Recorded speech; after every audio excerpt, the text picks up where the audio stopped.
to Hecate's crossing as we continue our exploration of the secret of Shambhala.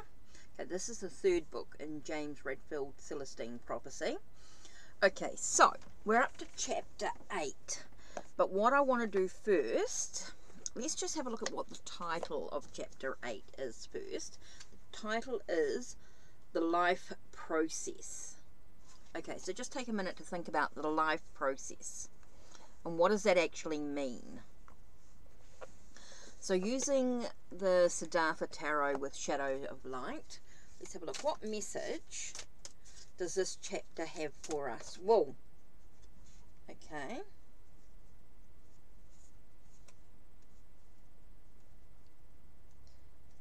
Interesting.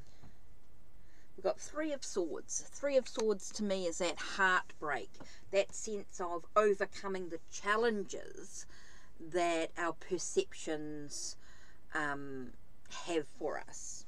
And so with the Ace of Swords, we're finding a sense of clarity within that situation, within that heartbreak. Feels like we're getting a sense of understanding. We're able to cut away the debris, the healing, the what we don't want, to get what we do want in our lives, to heal through the heartbreak, the sorrow, the challenges, the betrayal. All those things come into play there. And so we've got the new beginning. We create a new beginning for us. We allow ourselves to begin a new journey, to start again, to have a sense of freedom. You know, if we allow ourselves to heal from that heartbreak, if we allow ourselves to get the clarity that we need to heal through this process, we do create this sense of new beginning. We allow ourselves to sort of step out of the void and into a path of light. We allow ourselves to be who we truly want to be in this moment, to allow this inner light to shine within us. Wow, I love that message there. The sense of healing that heartbreak to get the clarity that we need, to start fresh, to start again, to allow our true selves to shine through, to get our wish fulfilled in some way. I get a sense of shining our inner light. To know our full potential, to know what we're capable of bringing into our life. You know, that sense of, you know, knowing our full potential, knowing what we're capable of, knowing what we can achieve in our processes. Stability, foundations, a sense of celebrating, commitment. It is that commitment, that connection, that sense of celebrating with others around us. Wow, what an interesting message there from the cards. I love that. So let's have a look at Shadows of Light and see what message the cards have for us here. Oh, okay, so the card comes through with guidance, direction. I think what gives us a sense of we can allow ourselves to be guided in some way, given an idea about the direction that we're moving into, allowing us to feel like we're moving in the right direction. Let's have a look and see what the book actually says. I quite like sometimes to sort of dive into, okay, 36. Let's have a look at the book.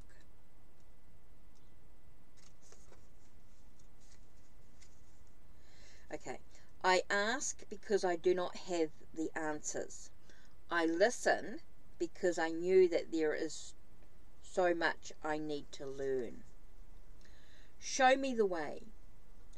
Be the lighthouse that illuminates my path. Speak to me through the words of the humble and wise. Speak to me through goosebumps on my skin when I hear the truth. Speak to me through synchronicity and chance. They say the real teacher lies within. Sometimes that teacher reveals all of the answers, and sometimes that teacher shows me how to feel lost. Sometimes I just have to own that I have no idea what I am doing and humbly seek guidance. After all, we are all just learning. The teaching is the teacher. For every door that I wish to open, there is a key. Perhaps that key is hidden within me, or perhaps I need to search for one who holds it, one who has already unlocked that door and can show me how to navigate what is inside. Wow, what an amazing message. I love that. That sense of allowing yourself to be guided through the healing process. For me, I feel like you're showing the direction of the way to heal. So maybe it's about getting some support that you need, so you get the clarity, that you get the sense of new beginnings and new possibilities, so you know your own potential. Being guided to know your own potential could be really important here. To be able to have that sense of celebrating who we have, having that connection with someone else, can allow us to move in the right direction for us as individuals. So that's really, what a great message. I love that. I love that. Okay, so let's take a nice deep breath.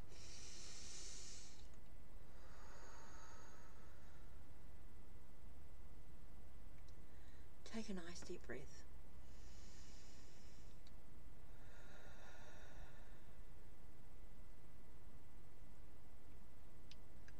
Okay, so let's pick up The Secret of Shambhala by James Redfield, the continuation of the Celestine prophecy, In Search of the 11th Insight. Now we're up to chapter 8, as I said,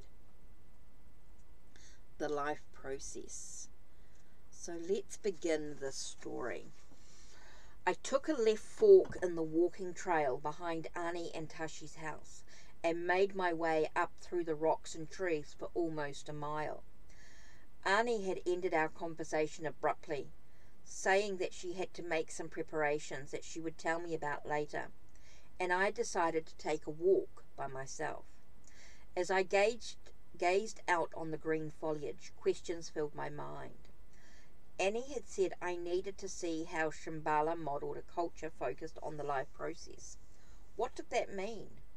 As I pondered the question, I noticed a man walking towards me on the path. He was older, appearing to be about 50, walking at a brisk pace.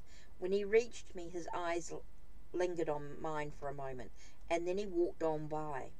Out of the corner of my eye, I saw him turn once and look back at me.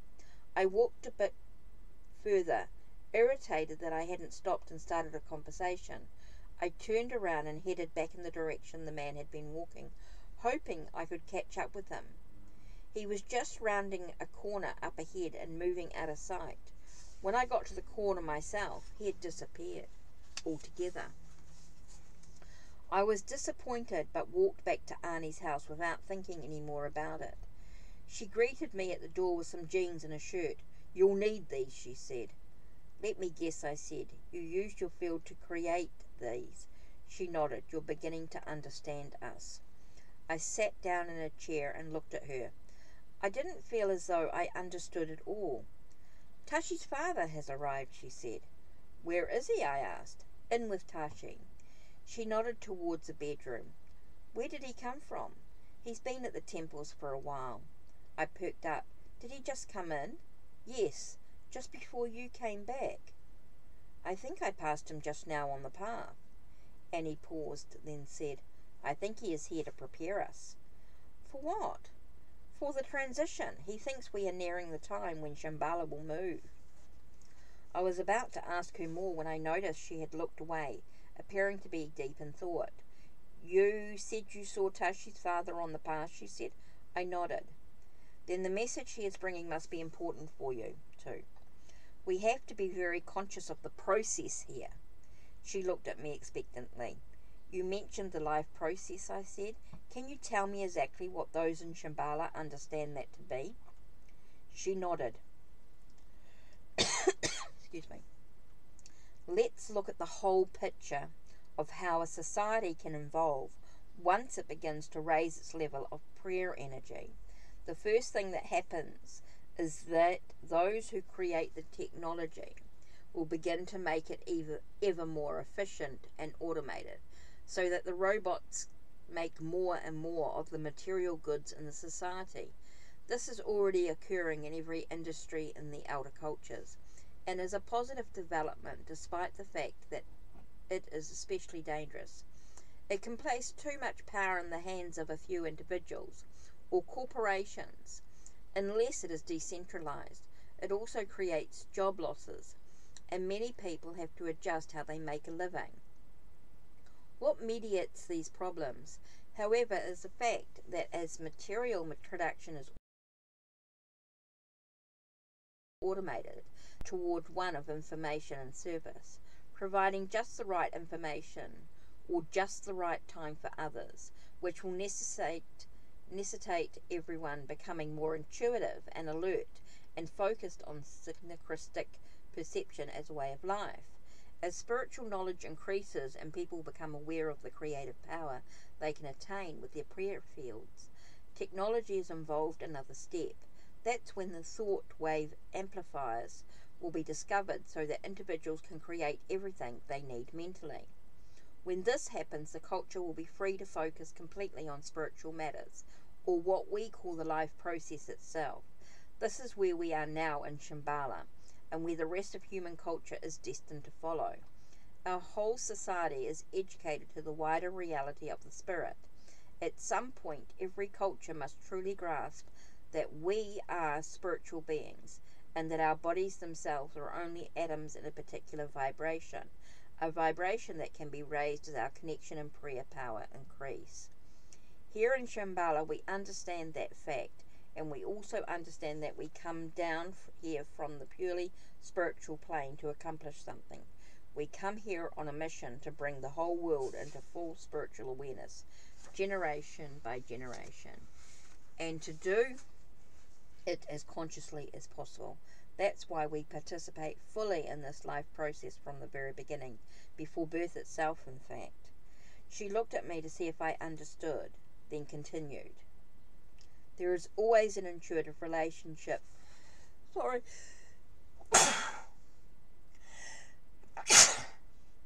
Excuse me. She looked at me to see if I understood, then continued. There is always an intuitive relationship between the mother and father and the unborn child before birth. What kind of relationship? I asked. She smiled. Everyone here knows that souls begin to contact parents before conception. They make their presence known, especially with the mother. It's part of the process of deciding whether the prospect parent is actually the right one. I looked at her with astonishment. This already occurs in the older cultures, and explained. It's just that people are only now beginning to talk about it and to develop their perception. Ask any group of mothers and see what they say. The same kind of intuition is involved in the marriage process as well. If you think about it, as humans learn to seek out a mate consciously, the main measure is passion, but that's not the only factor. We also get intuitions of what life would look like with a particular person. We access whether we are fully conscious of it or not. If the style of life with that individual will represent an advance forward from that style and attitudes we ourselves grew up with. Do you see what I'm getting at? Choosing the right mate is important from an evolutionary point of view. As we evolve spiritually, humans are destined to mate consciously in order to set up a home or home attitude that represents a more truthful way of life compared to the previous generation. Intuitively, we know that we must build a life that adds to the wisdom we found in the world when we arrived. See the process. Then, when intuitions come in about a child who wants to be born to us, they always bring up questions. Why would this child want to be born to our family? What would this child want to be when he or she grows up? How would this child stretch and expand the understanding he or she found with us? Wait a minute, I said. Don't we have to be careful in assuming we know how our kids will turn out? What if we're wrong, and we try to fit our children into some pigeonhole that isn't best for them? My mother thought I was going to be a country preacher, and that wasn't accurate. Yes, of course. These are only intuitions. The reality will only be close to what we think. It will never be exact. Centuries were spent arranging marriages and forcing children to enter professions chosen by the parents. But don't you see? This was the misuse of a real intuition. We can learn from what they did wrong. We don't receive final knowledge about our children, nor should we exercise total control. We merely receive intuitions, broad images of what they're going to do with their lives. Although I bet your mother wasn't far wrong about you. I laughed. She was right, of course. So you see where all this is leading. We know that while the mother and father are intuiting how the child will use the wisdom, the child will find with them and then stretch it further. The unborn soul is doing the same thing as a pre-life vision of what it wants to accomplish. Next comes the conception process. She looked at me for a moment. Do you remember the couple we saw at the waterfall? Yes. What do you think about that? It seems to be very deliberate. That's right, it was. Once a couple decides to attempt conception to bring in a soul they intuit. The physical act is a kind of merging of energy fields that in a very real way orgasmically opens a gate into heaven and allows the soul in. I thought about what I'd seen at the waterfall. The couple's energy merged and a new energy began to grow. In the materialistic mindset of science and the outer cultures, she went on, the sexual union has been reduced to mere biology, just as a physical act. But here we know the spiritual energy of what is really going on.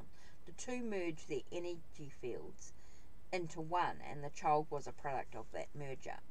Again, science prefers to think of conception as a random combining of genes, and certainly it looks like that when superficially studied in a test tube. In actuality, however, the genes of the mother and father combine to make a child whose characteristics are synchronistic was the best destinies of all three people. Do you see? The child has an intended destiny that he or she visualized in a pre-life vision, and the genes combine in a precise way to give the child the tendencies and talents needed to fulfill this vision. Scientists in the outer cultures will eventually find a way to confirm this process. That's why the physical recombining of genes by scientists and doctors is so dangerous. Helping to combat disease is one thing, but recombining to increase intelligence or talent or just because of preference comes from the ego and can be disastrous. This practice alone led to the destruction of some early civilizations. My point, she concluded, is that here in Shambhala, we take the parenting process very seriously. In its ideal form, the parent's intuition and the child's intuition work together to give the child the best preparation for accomplishing his or her life purpose. What she was saying made me think again of the missing conceptions occurring to Shambhala. What do you think is happening to conceptions that have been disappearing here? I asked. She shrugged, glancing at the closed door of Tashi's room. I don't know, but perhaps we will find out from Tashi's father. Another question came to mind, so I asked, I don't understand who goes to the temples and who stays in the rings. She laughed. I suppose it's quite confusing. Our culture is divided into those who teach and those who are called to the temples. Many of those who are at the temples, though, come back and forth every few days to maintain relationships, especially if they have children. The situation can change at any time based on intuition. Those who work at the temples can come back to teach, and those who have been teaching will go to the temple. It's all very fluid and synchronistic. She paused for a moment, and I nodded for her to continue. Next in the life process is helping a child to wake up.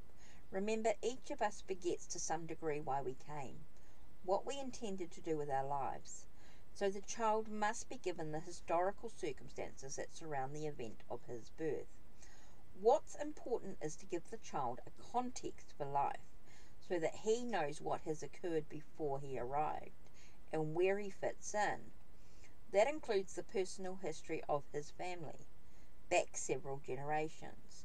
Those we keep on a recorder, similar to a videotape, except that it's stored electronically. Tashi, for instance, was able to watch his relatives back 7 generations, telling him about their lives, what their dreams had been, what worked and didn't work. And at the end of their lives, what they would have done differently.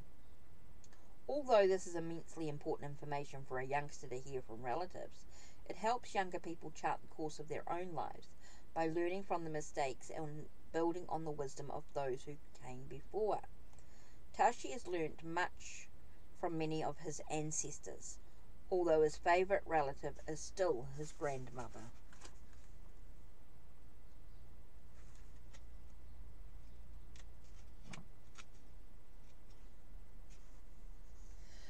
I was amused. Recording relatives is a great idea. I wonder why we didn't take the time to do this back home. You don't take the time because you still postpone talking about death until the very last minute, and then often it's too late. And life in the elder cultures is still focused too much on the material, not on life process itself. This will become easier as time goes by, and the elder cultures begin to sustain their vibrancy and learn the prayer extensions. Right now you still reduce life to the ordinary, to the mundane, when in fact it is a constantly mysterious and formative process. She looked at me as though there was some deeper meaning behind her last statement. You yourself have to overcome this tendency and stay focused on the process of what is happening to you. You have reached Shambhala at a time when it's going into transition. Tashi's father is here to talk to Tashi about its future and the situation at the temples. Yet Tashi doesn't feel intuitively led to go to the temples. Instead, he's interested in going to your world. And you show up right in the middle of this. It all means something. As though to punctuate what Annie had just said, we both heard a faint roaring sound in the distance, which quickly disappeared. She looked confused. That's nothing I've never heard before. A chill went through me. I think it might be a helicopter, I said. Again, I thought about telling her about my dreams, but before she began talking again. We have to hurry, she said. You have to know who you are, the culture we've created. We were talking about the importance of young people understanding the sequence of generations that came before them. This history is something that all individuals in the outer rings become aware of at an early age, as they wake up to their own spirituality and sense of what they've come here to do. She raised her finger. Everyone here is clear that the human world evolves through the succession of generations. One generation establishes a way of life and meets certain challenges, and the next generation comes along and extends that world view. Unfortunately, in the outer cultures, this evolution is just beginning to take seriously. More frequently, what occurs is that parents want children to be just like them, to take the same view of everything. This desire is natural in a way because we all want our children to reinforce the choices we have made. But often the process becomes antagonistic. The parents criticize the interests of the children, and the children criticize the old-fashioned ways of the parents. To some degree, it is part of the process. Children look at the lives of the parents and think, I like most of how they live, but I would have done certain things differently. All children have a sense of what is incomplete in their parents' way of life. After all, that's the system. We chose our parents in part to be awakened to what is missing, to what needs to be added to human understanding, and we begin that process by being dissatisfied with what we find in our lives with them. Yet all of this doesn't have to be antagonistic. Once we know the life process, we can participate consciously. Parents can be open to the criticisms of their children and be supportive of their dreams. Of course, doing this causes the parent to have to stretch their own ways of thinking and evolve along with their children, which can be difficult. I've heard that before. She was going out of her way to make the process of evolution very clear to me. I asked a few more questions, and she spent another 10 minutes giving me the details of life in the outer rings of Shambhala. She explained that once children gained an understanding of history and family, the next step for them was to learn to extend their creative prayer field, just as I had. They then went on to find a way to advance the culture, rather teaching into the outer rings or using their prayer field at the temples. This will eventually be the lifestyle in the outer cultures as well, she added. Some will be devoted to the teaching of children, and others will enter the many institutions of human culture and help move them towards the spiritual ideal. I was about to ask more about what they did as the temples when the door to Tashi's room swung open. Tashi came out, followed by his father. Okay, so that's it from me as time is moving on. Okay, so don't forget, check the links down below. Check the links on my channel. Like, subscribe, and ring the bell so you know when the next video will be uploaded. Take care, and blessed